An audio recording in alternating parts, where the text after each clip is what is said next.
പത്തനംതിട്ടയിൽ നിന്ന് കാണാതായ ജസ്നയ്ക്കായി മലപ്പുറത്ത് തിരച്ചിൽ. മലപ്പുറത്ത് ജസ്നയെ കണ്ടിരുന്നുവെന്ന സൂചനകളെ തുടർന്നാണ് പരിശോധന. കോട്ടക്കുന്ന് പാർക്കിൽ ജസ്നയെ കണ്ടെന്ന വിവരങ്ങളെ തുടർന്ന് മലപ്പുറം പോലീസ് ഇവിടെയെത്തി CCTV ദൃശ്യങ്ങൾ പരിശോധിച്ചു. പത്തനംതിട്ടയിൽ നിന്ന് അന്വേഷണ സംഘം മലപ്പുറത്തേക്ക് തിരിച്ചിട്ടുണ്ട്. ജി ശ്രീജിത്ത് ചേരുന്നു. കോട്ടയത്ത് നിന്ന് ശ്രീജിത്ത്, ഇത്തരത്തിൽ ജസ്നയുമായി ബന്ധപ്പെട്ട് പല വാർത്തകൾ പ്രചരിക്കുന്നു. ഇപ്പോഴുള്ള പരിശോധനയ്ക്ക് പിന്നിൽ എന്താണ്? രഞ്ജിത്ത്, പലതരത്തിലുള്ള അഭ്യൂഹങ്ങളാണ് ഓരോ ദിവസവും ഉയർന്നുകൊണ്ടിരിക്കുന്നത്. പക്ഷെ പോലീസിന് ഈ എല്ലാ സാധ്യതകളെയും തള്ളിക്കളയാനാകില്ല.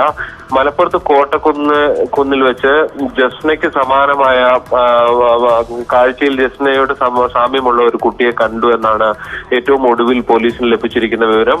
ഈ സാഹചര്യത്തിലാണ് അവിടെ പരിശോധന നടത്താൻ തീരുമാനിച്ചിരിക്കുന്നത്.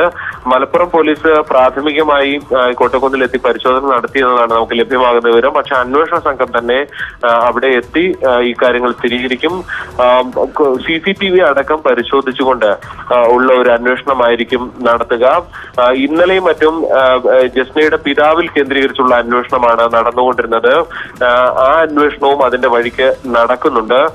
പക്ഷെ പോലീസിന് ഇക്കാര്യത്തിൽ കൃത്യമായി ഏത് വഴിക്ക് പോയാലാണ് ഒരു ലക്ഷ്യത്തിലെത്താനാകുക എന്ന സ്ഥിതിയും അവ്യക്തത തുടരുന്നു എന്നതുകൂടിയാണ് പുതിയ സംഭവങ്ങൾ വ്യക്തമാക്കുന്നതെന്ന് പറയേണ്ടി വരും. എന്തായാലും ജസ്നയ്ക്കായുള്ള തിരച്ചിൽ ഓരോ ദിവസവും പല വഴിക്ക് പോലീസ് ഊർജിതമാക്കിക്കൊണ്ടിരിക്കുകയാണ്. ശ്രീജിത്താണ് ഏറ്റവും പുതിയ വിവരങ്ങൾ നൽകിയത്.